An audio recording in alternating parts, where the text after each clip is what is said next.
The ZV-E10 Mark II isn't really a Mark II. Here's why. It's not because it's so similar to the original E10 that you don't even see it as a Mark II. It's the complete opposite. The improvements going from the original E10 to the E10 Mark II are so major, these aren't even in the same league anymore. Typically, the Mark II would replace the original at a reasonably similar price range.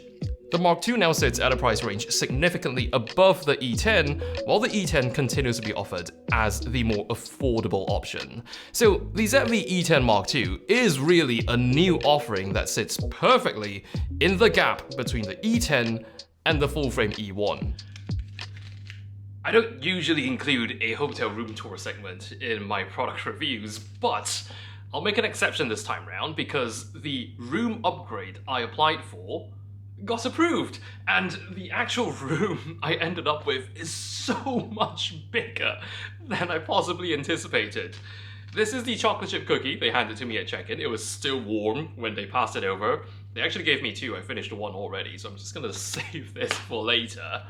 The excuse is to show you around this lovely, lovely room, but I'm really here to test out the microphones on the ZV-E10 Mark II. So you're listening to the internal microphones on this camera, and it can do something we've previously seen before on the ZV-E1 Mark II. Before I get right to that, let me show you the view out this big window. That's the pool view, and stop down a bit, lots of construction over there. Too bad. It's got a nice big couch, a little work table for getting your work done. And like the ZV-E1 Mark II, the internal microphone can pick up sounds coming from all directions, but also selectively reject sounds coming from only the front of the camera or from the rear of the camera. Right now, it's set to auto, which means if I turn the camera around and the camera's facing away from me, I can show you the view out this window, and as the sound is coming from behind the camera, you can still hear me quite clearly. And what's pretty cool is, by the way, that's Singapore in the distance, over the water. What's really cool is, I got completely stuck in the curtain here, is it lets you change the directivity from the touchscreen as you're recording. So right now it's set to auto.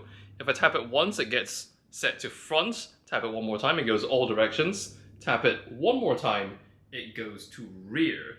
Let me show you the bathroom. Nice big bathtub and a huge mirror over here. So big.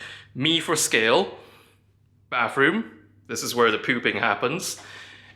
To show you the directivity of it all, it's now set back to auto. I'm gonna leave the tap running, so this should create a fair bit of noise.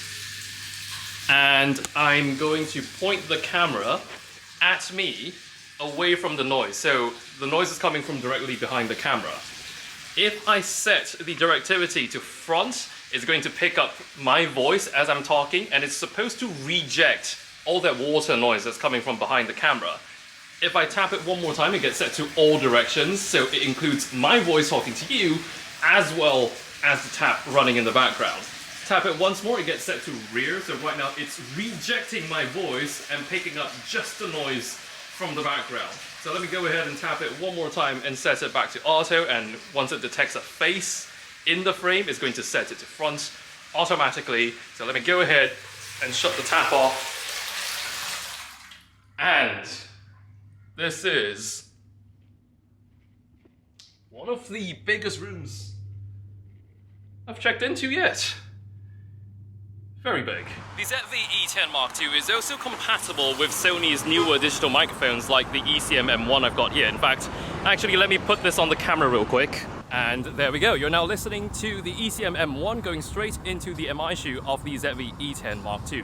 And when I say it's fully compatible with digital microphones, that means if you were to use the M1 in its 4-channel mode, it works on the E10 Mark II.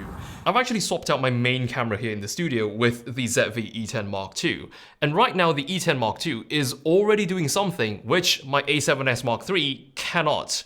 The E10 Mark II can be loaded with user LUTs, so if you're shooting in S-Log, you can monitor in Rec. 709 or any custom LUT you've loaded into the camera. It will also output a video signal with the LUT applied to any monitor you hook up to its micro HDMI port, and it can do this without mirroring the on-screen overlays. And if you want to burn the LUT's look into your image, you also can, because this now has picture profile LUTs, which is what I'm using right now. Just trying not to get run over by any cars as I cross this.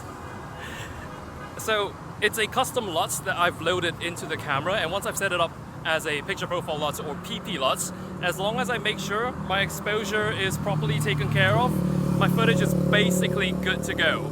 It is truly a ginormous leap over the original E10 in the sense that this can now do 10 bits 422 in 4K. Previously it could only do 8-bit 420 on the original E10. And you also can do 4K 60p for this buttery smooth footage that you're looking at right now. Back on the E10 it maxed out at 30p. The E10 Mark II also supports focus breathing compensation. And there's also this one more thing I want to show you. And I'm gonna film the screen on my phone so you can see what's going on. So I've moved over into a shaded area so you can get a better look at the display, but look what happens when I turn the camera over vertically. The shooting user interface turns along with it. Now this affects only the shooting screen. If I head on into the menu, you can see it doesn't really do that over here. But for shooting vertical content, this is really a nice touch. One other thing to note is the original ZV-E10 was actually running on the old Bion's X processor. So the Mark II, now running on the newer XR, explains its ability to pull off a lot of these new features, as well as finally getting that new menu system and just way snappier response overall. Physically, the E10 Mark II is also quite different from the E10. It's actually much closer in layout to the ZV-E1. Biggest improvements you'll notice is how the power switch is now beside the shutter button. The mode toggle is now a much more sensible 3-position sliding switch instead of a cycle button, and the SD card slot is now easily accessible from the left edge of the camera instead of sitting by the battery compartment. The E10 Mark II also gets updated to using the now very standard FZ100 batteries, so very significant leap in battery life as well compared to the E10. This does also result in a thicker, more substantial grip that is a lot nicer to hold compared to the E10. The overall thickness of the Mark II is only slightly more than the E10, but the Mark II is actually a few grams lighter. When you pair it with its new kit lens, which is now also updated to Mark II and quite a bit lighter as well, it's really quite an effortless carry for such a well-performing camera. I will say though that the E10 Mark II is more for the video-focused user because this is now electronic shutter only, meaning it no longer has a mechanical shutter. But as long as you're not shooting particularly fast-moving subjects, it still serves its purpose as a very capable hybrid camera. And at 26 megapixels now as well, up from 24 on the E10. For video shooters, however, this Mark II really does pack a punch quite a bit beyond what was previously associated with the name of ZV-E10. It may have come at a pretty significant price bump, but at least it certainly got the substance to make up for it.